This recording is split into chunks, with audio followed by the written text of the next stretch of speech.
Welcome to All Things Retreat Podcast. I'm Holly Porter, your host and CEO of Retreat R&R. With over 25 years of experience in designing transformative retreats, I'm here to share insights and inspiration to help you create extraordinary experiences. Whether you're a pro or just starting out, you'll find valuable ideas here. Enjoy the ride. Let's dive in. Hello, welcome back to the show. And if it's your first time, welcome to the show. Today's conversation is about something that we're all searching for in one form or another, joy. Not temporary happiness based on circumstances, but the deeper kind of joy that comes from knowing who you are, recognizing your value, and intentionally choosing how you want to live. My guest today is Ted Kopecko. Did I say that right? You got that perfect. He is a commercial real estate broker. And my Alexa's going off here behind us trying to correct me. Like she knows.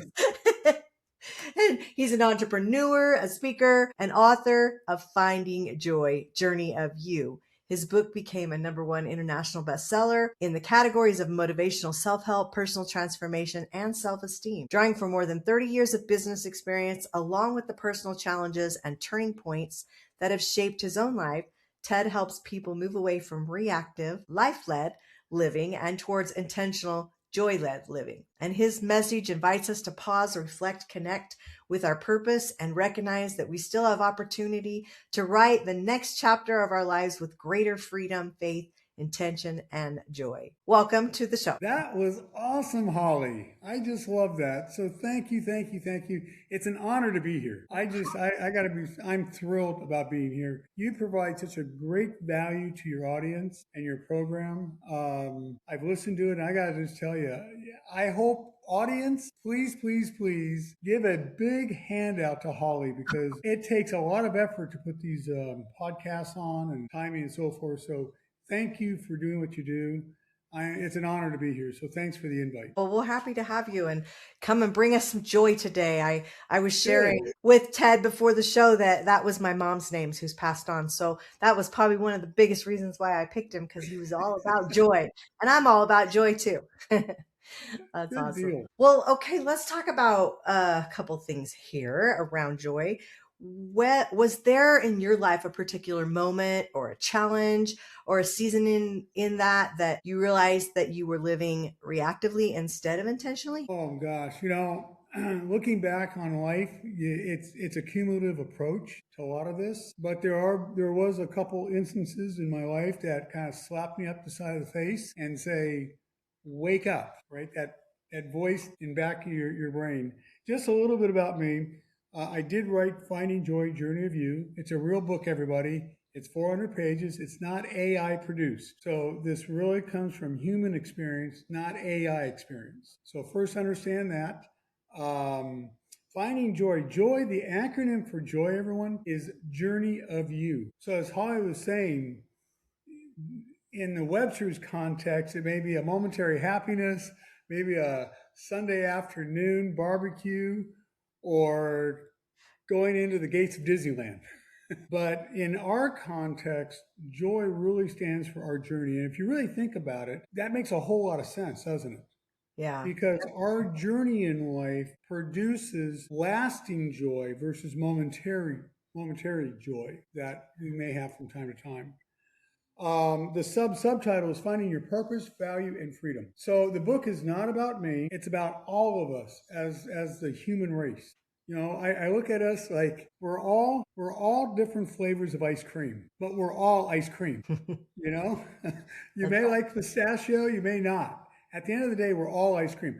One of the things that I've found out through my journey, and I'm sure Holly with you, I have spoken to thousands of people, and what makes it abundantly clear is we all want the same thing. The common denominator, I don't care where you're from, whether you're from the Middle East, whether you're from Europe, whether you're from the US, Canada, China, wherever, we all have those same dreams. They may be tamped down for outside stimuluses, but we all have the same dreams of aspiration, of wanting a better life, having fulfillment in our life. But what tends to happen to us is that we, after some level of school, whether it's high school, college, or trade school, we become busy.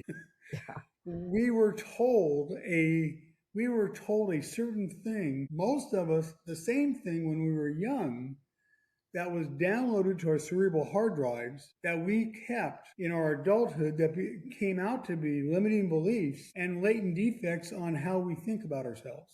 Yeah. Right? So Finding Joy, Journey of You is really a book that lets the reader stop for a second in your life. Just give yourself a breather.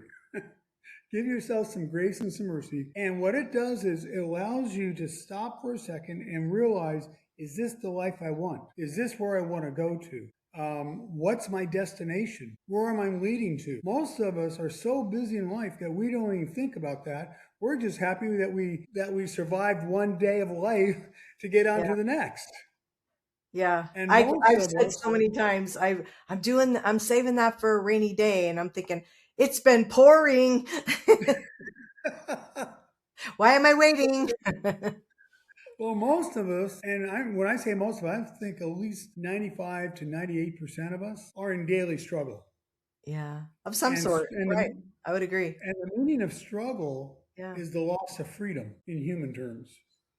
Right. Which And is why so, retreats are so important for people, because it gives you, exactly, you're going for transformation of whatever struggle you're in, you want out of it, or you wouldn't be showing up, right? exactly. You're exactly right. And so, Finding Joy in its own way tries to give us the tools and the tricks and maybe the hacks that we can do to move our life forward.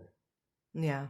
Um, Finding Joy, every chapter in Finding Joy is a journey chapter of some aspect of our life. And the very first chapter is where it all starts, and that's Mm. the journey of mindset, Oh boy. Hallelujah. right? Yeah, it's so true, because that And is everything. Everything comes around that.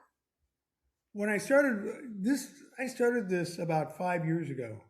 And I was doing a bunch of blogging on Facebook and everything. And I was doing business blogs and entrepreneurial blogs and all this. And I came across the word joy in one of my writings. I went, well, what does joy actually mean? And I started looking at, I'm a big one on acronyms. Yeah. And I came upon Journey of You and went, wow, that's really deep when you think about it. Hmm. And that, um, I'm sorry, I was thinking something else. It came across my brain. Yeah, we There's all so have much it. I want to say. I get excited about talking about it because what we're really trying to do is give a lot of value to your listeners and to people. Oh, So absolutely. when I came across, this Finding Joy, it went, wow, this is how most of us get stuck, because what we were taught early on in life. So let me give you an example of this. And in Finding Joy, there's 4 pillars of joy. So everybody just understand that you have, and it's almost like the 4 pillars of alignment with joy. So one is mindset, the next one is identity, the next one is time, and the last one is direction. Now, when all those 4 are lined up together, you're working with life and not against life. Yeah. So let me kind of decipher a couple of those for us. In mindset, when I first started, I started looking at mindset and looking at some of the work that Carol DeWick, she's a professor over at Stanford University.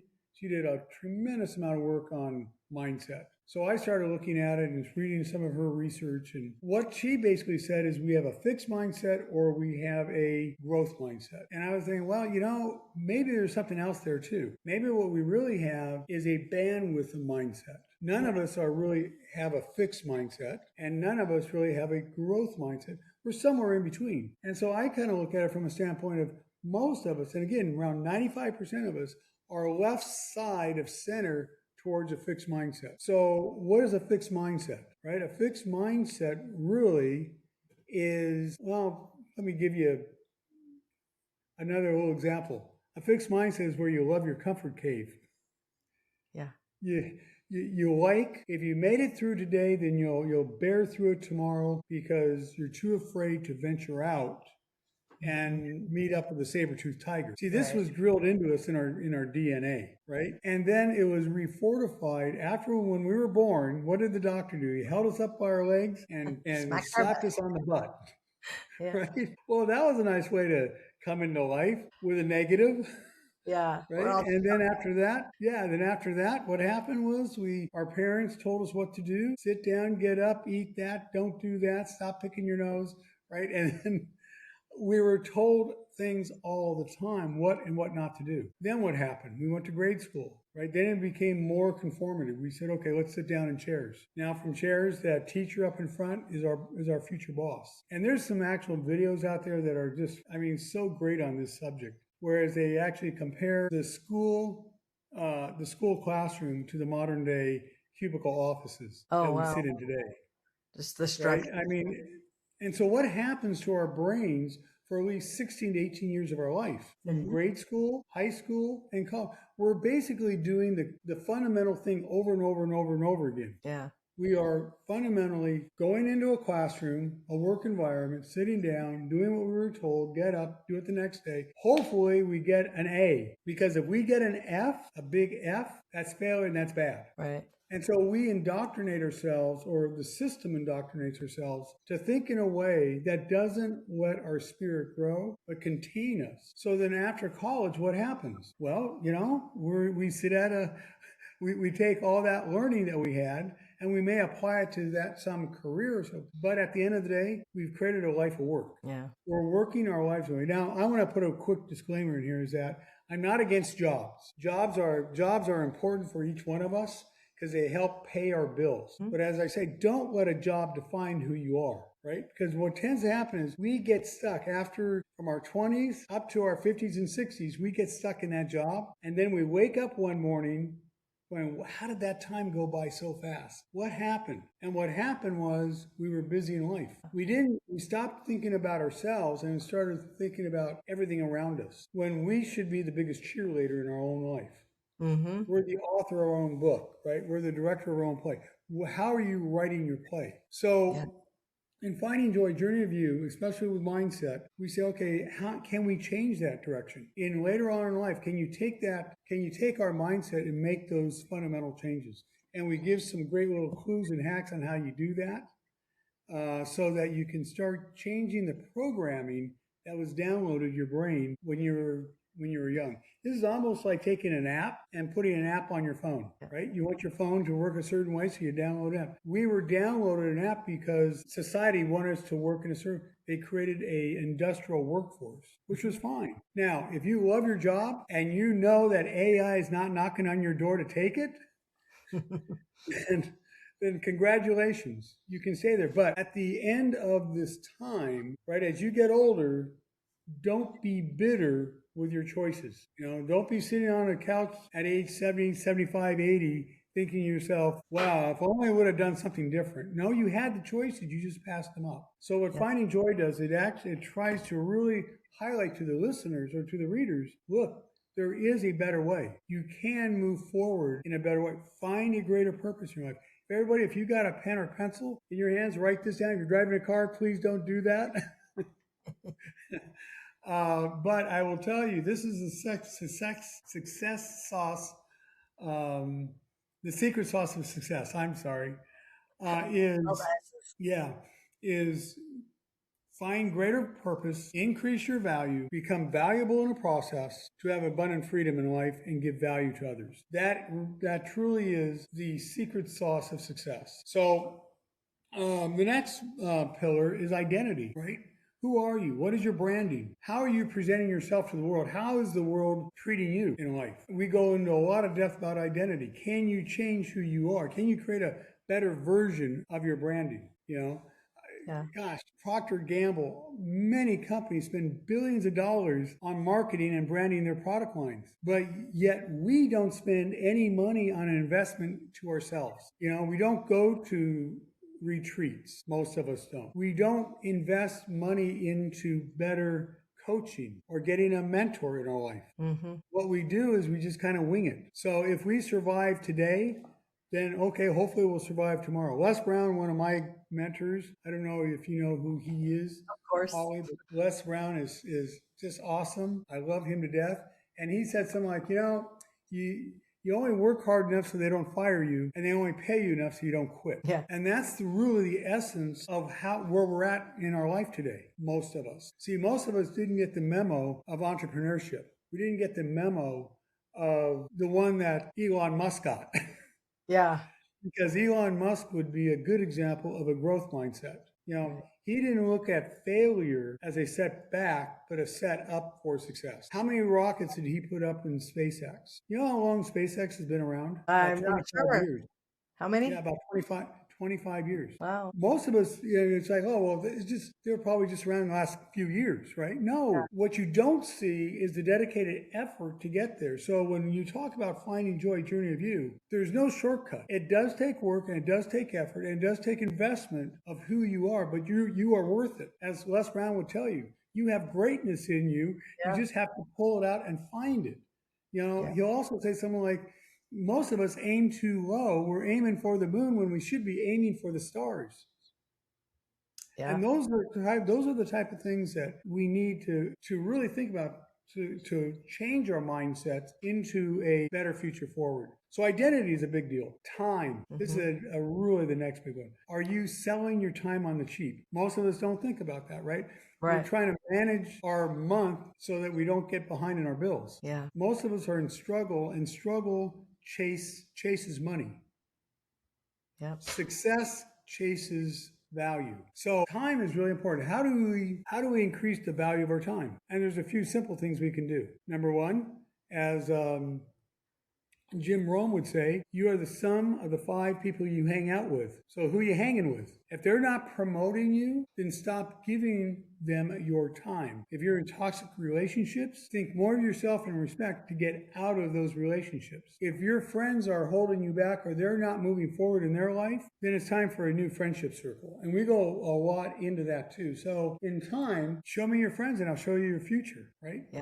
Yeah. Time also has another aspect. We all have a time bank, and that time bank, we go to that time bank every day. We withdraw so much time, and one day we're going to go to that time bank, and there's going to be little time left. And the reason for that example is really highlight the fact that our time is valuable when we spend it. So, are you spending it at a job that's you're selling it on the cheap? So, I always like to say to people, what type of time store do you have? Do you have a Dollar Tree store selling your time in bulk amounts, or do you have a Neiman Marcus where the value of your time is consummate with who you are? And the last one is direction. Where are we going? What is that direction? So what I actually like to always tell people is this: do a fun little game here, and that is project yourself 20 years down in the future. Right now, everybody virtually think about where you want to be in 20 years from now. What does the scenery look like? When you open up your front door, what does that neighborhood look like? Who are your friends? What are you doing? So think about that dream life that you want. Now, for 1 second, you're there. Think back to today, 20 years earlier. What would you do different today to get that life for 20 years down the road? And you'll start making the changes. Let me give your audience one really great, easy way to do this. And most of us do not do this, is read. Yeah. Right? The most simplest thing in the world. Most of us think, oh my gosh, I got to change. So I got to go back to school. I got to go do this. No, you don't. The very first thing what you have to do, it's the cheapest approach, is there are a lot of great books out there from John Maxwell, Les Brown, Bob Proctor, Jim Rome, Tony Robbins, and the list is just huge. You have a lot of mentors out there that are trying to give you value from what they've learned in their lives. Right. Yeah. So what I say to everybody is this: you have 15 minutes of time in your day. Take 15 minutes, read 15 pages. Well, and how many times are we scrolling on social media, wasting minutes when we could be adding? It's a negative. Well, exactly. We can add a positive. So. Well, yeah, we come home at night, we're tired, right? Maybe you spent 10 hours, including drive time, right? And you're tired. Now you got to maybe fix some dinner, and you turn on some mindless TV program to escape that first part of that day. Yeah. So what I try to do is put this down to bite-sized pieces. Just 15 minutes a day is all I'm asking. Right? Pick up a book from John Maxwell. Do some research and start downloading a better program to your brain. Love it. Right? Don't do mindless scrolling. Limit your understanding of news. Right. News can become really toxic. And what we're doing is we're downloading that to our brain. Every time we're seeing it, the eyes are your USB ports, right? Stop watching dark media. That's the most destructive thing you can put in your brain. Yeah, there's so much. So I'm like, we could go on, and I'm like, we're out of time. Oh, I'm so sorry. No, But we've anyway, so what I like to learned do, lots of great things. yeah, so take 15 minutes of time of your day, read 15 pages. At the end of the year, you would have read probably close to over 5,000 pages, Wow. Well, yeah. right? That's That's, about 10 to 15 books. How would yeah. your life change if you did just that one thing? So Finding Joy, Journey of You sets you on your path.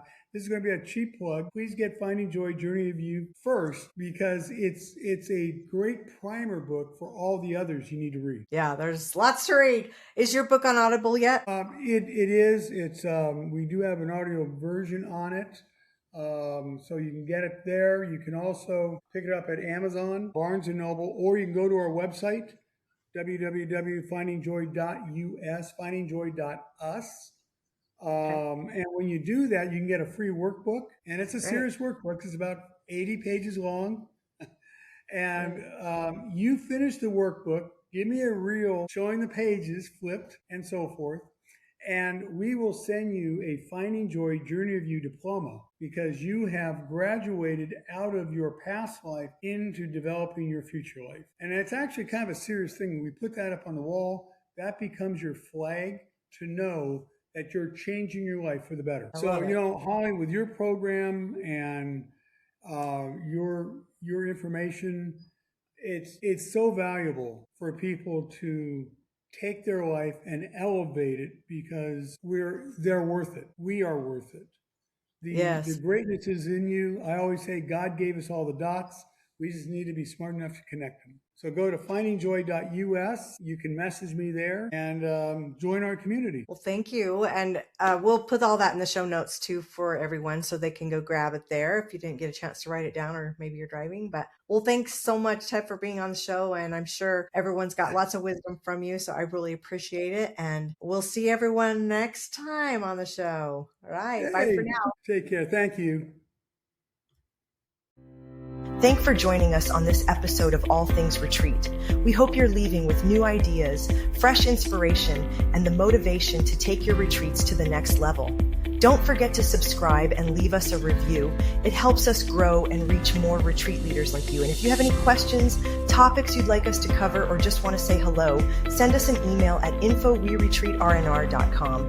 Follow us on social media to stay connected and catch all the latest updates. Until next time, remember, great retreats start with great intentions. Let's make them extraordinary, one step at a time. Thinking about hosting a retreat? Before you dive in, let's make sure you're really ready. Grab your free Are You Retreat Ready checklist and find out if you've got everything in place from your purpose and pricing to your audience and agenda. Don't guess. Get clear. This quick checklist will show you exactly where you stand and what you need to make your retreat a success. Click the link below in the show notes to grab your gift and take the first step toward hosting with confidence.